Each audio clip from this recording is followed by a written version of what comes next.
Hi guys!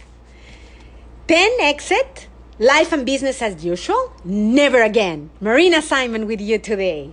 So, happy weekend. I was so lucky to find this really jewel of a book.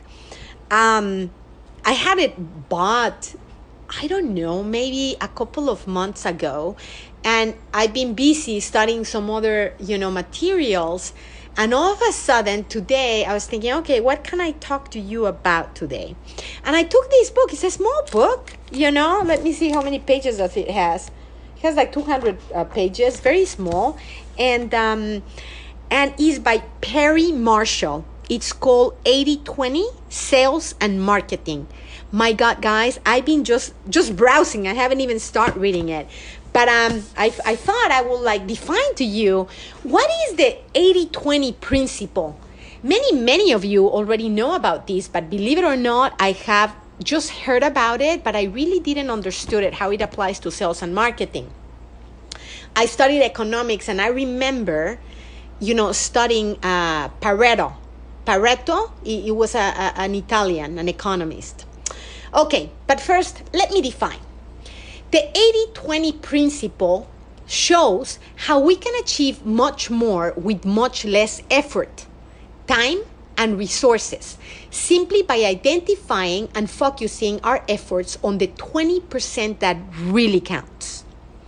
So the 80-20 rule of marketing is derived, or the 80-20 rule in general is derived from the Pareto principle concept that was introduced by an Italian economist called Wilfredo Pareto in 1906. Pareto noted that the majority of the wealth in a free market economy was concentrated within a relatively small group of people, roughly around the 20% of the population. So you have 80% of the wealth concentrated only on the 20% of the population. This principle has since applied in a number of businesses and resource allocation methods, including marketing, right?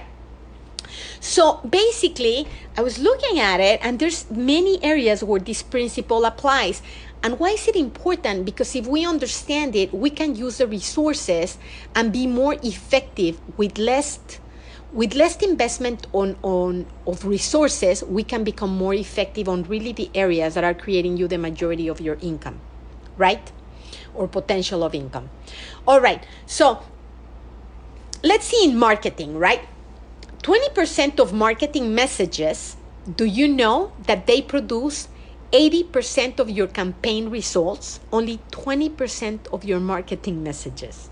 That means that 80% of the marketing messages are only producing you 20% of your results. All right, from a product perspective, 80% of a typical company's revenue comes from only 20% of its products and services. Isn't that interesting? Now, what about profits? One of the most useful applications of 80-20 rule is in marketing, which relates to profits, and a typical business earns approximately 80% of its profits from the top 20% of its customer base. So a business is making 80% of their money out of only 20% of the customer base. Isn't it interesting? The key here is spotting which 20%. So you can put all your resources in that 20% to generate the majority of your revenues or your income. Now, for example, in sales, 80% of the sales are made only by 20% of your salespeople, right? The most effective. Or how about complaints on a company? 80% of the complaints come from 20% of product defects only. Or in productivity, 80% of your productivity is produced by 20% of the task on your to-do list. Isn't that interesting? So, talking about production, if we can spot which is the 20%, or talking about marketing, if we can spot the 20% that are costing you the majority of your results, which is the 80%, what would you do with the money on ads? You put it on that 20%, right? So it creates the majority of your sales. and that will duplicate, right? If 20% of your marketing messages are bringing you 80% of your income, that means that if you pour the rest of the money only on that 20%, it will exponentially increase the result of your campaigns. So it is the key to find out which of that are we using. There was another thing that I found here. Let me see if I found it.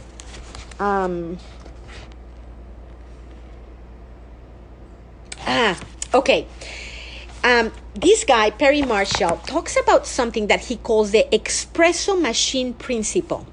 He says that a business based on many small transactions can make just as much money from a few large transactions. Again, what happens is, right? Let's say you have an internet company and you're selling a product, right? And let me see how this will apply. So you make many small transactions. Let's see that you make 80% of your transactions on your basic product. Let's see that your basic product online costs $20. Let's see that it's just a very inexpensive product, right? So you make 80% of your transactions. But guess what? If you put a one-time offer that is a high-ticket product, this can make you the 80% of your profits with only 20% of your people buying it. So this gets you to understand there's some money left on the table when you're not offering a high ticket. I'm just taking it into a different scenario, the 80% rule, which is important to mention here, because when you're selling a product, let's say that you sell tape or you sell just one product, right? Let's say you produce, I don't know, books, right? Or you produce notebooks. You produce that and you have a fixed amount for that book. Well, you better come out with an offer that is a high ticket, because 20% of your people will buy your high ticket, and if it's a very good high ticket and a valuable ticket, it will give you the 80% of your income. And that is how people leave money on the table that otherwise could be taken. So that's it for me today, guys. I love this book. I will talk to you a little bit more about it. This, in fact, I can tell you, most likely I'm going to give you tomorrow's podcast on the 7 cardinal rules of the 80-20 Sales Pro. They're pretty amazing. Simple rules, but man, are they practical and do they work? All right. Have an amazing day. See you tomorrow.